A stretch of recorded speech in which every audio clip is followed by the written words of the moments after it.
Pernah nggak sih ngerasa kejebak, pengen sesuatu yang besar, tapi kok rasanya mustahil banget ya? Nah, di bahasan kali ini kita akan bongkar satu rahasia pola pikir yang benar-benar bisa mengubah kata mustahil jadi pasti bisa. Coba deh, jujur sama diri sendiri. Anda pasti pernah punya impian yang gede banget, yang bikin semangat. Tapi anehnya, yang pertama kali bilang, nggak mungkin lah. Itu malah suara di kepala Anda sendiri. Bener kan? Nah, ini dia nih biang keroknya. Seolah-olah ada perang di dalam kepala kita. Satu sisi teriak, ayo bisa. Tapi sisi satunya lagi, logika kita yang lihat kondisi sekarang langsung injek rem dalam-dalam. Konflik internal inilah yang akhirnya bikin kita diam di tempat, bahkan sebelum mulai melangkah.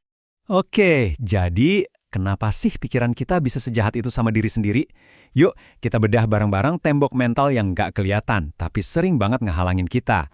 Gini deh, bayangin ya, ada orang, gajinya mungkin UMR, tapi dia punya mimpi, pengen punya uang 1 miliar.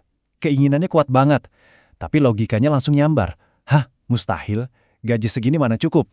Nah, pikiran semacam inilah yang jadi penjara kita. Tanpa sadar, kita batalin sendiri mimpi kita cuma karena terlalu fokus sama kondisi sekarang. Terus gimana dong cara nembus penjara pikiran ini? Jawabannya itu sederhana banget tapi efeknya luar biasa. Kita cuma perlu geser fokus. Dari yang tadinya mikirin gimana caranya, jadi mikirin apa tujuan akhirnya. Oke, ini dia intinya. Dengerin baik-baik. Kita itu nggak bisa ngontrol cuaca, macet di jalan, atau omongan orang. Nggak bisa. Tapi ada satu hal yang 100% ada di bawah kendali kita. Keputusan kita tentang tujuan akhir. Bukan soal bagaimana kita sampai ke sana, tapi keyakinan bahwa kita pasti akan sampai ke sana. Biar lebih kebayang, kita pakai analogi simpel aja deh. Anggap aja kita lagi mau jalan-jalan naik mobil. Misalnya nih, Anda mau nyetir dari Surabaya ke Semarang. Semarang itu tujuan akhir Anda, itu keputusan final. Nah, di tengah jalan, ban bocor, terus kena macet total berjam-jam. Itu semua kan di luar kendali kita ya. Pertanyaannya, apakah karena ban bocor lantas Anda batal ke Semarang? Enggak kan? Pasti Anda cari cara lain. Ganti ban, cari jalan alternatif, yang penting sampai di Semarang.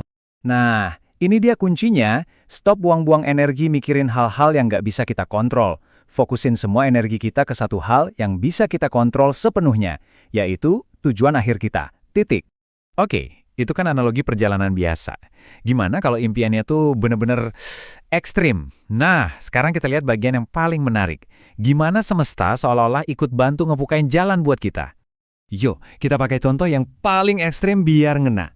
Bayangin seorang tukang becak yang bertekad pengen punya 1 miliar. Kalau pakai logika hari ini ya jelas mustahil banget kan? Tapi ingat, prinsip ini justru bekerja melampaui logika dan kondisi kita saat ini. Saat dia benar-benar pegang teguh keyakinan akhir itu, yaitu saya akan punya 1 miliar, sesuatu yang ajaib mulai terjadi. Pikirannya jadi lebih terbuka, semesta seolah-olah mulai ngarahin. Mungkin suatu hari dia ketemu penumpang yang ngasih ide bisnis. Atau tiba-tiba dia lihat peluang yang selama ini ada di depan mata tapi nggak kelihatan.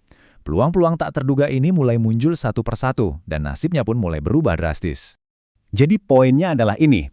Saat kita udah mantap sama tujuan akhir kita, hidup itu sendiri yang akan ngebimbing kita ke sana. Percaya deh, seringkali lewat jalan yang nggak pernah kita bayangin sebelumnya. Nah, sekarang semuanya kembali ke tangan Anda. Anda itu bukan cuma penonton di film hidup Anda sendiri loh. Anda itu penulis skenarionya. Anda sutradaranya. Terus gimana cara nulis ceritanya? Gampang. Pertama, fokus sama tujuan akhir yang Anda mau. Kedua, dan ini penting, jangan pernah tanya, gimana caranya atau kapan ya? Itu jebakan. Cukup percaya aja sama prosesnya, nikmatin perjalanannya, biarin diri Anda dibimbing. Dan yang terpenting, setiap hari coba deh keluar dari matriks atau penjara pikiran lama Anda. Jadi, saya mau tutup bahasan ini dengan satu pertanyaan buat Anda. Kalau sekarang pulpennya ada di tangan Anda dan Anda bebas menulis akhir cerita versi Anda sendiri, kira-kira akhir cerita seperti apa yang akan Anda tulis untuk hidup Anda? Mulai hari ini.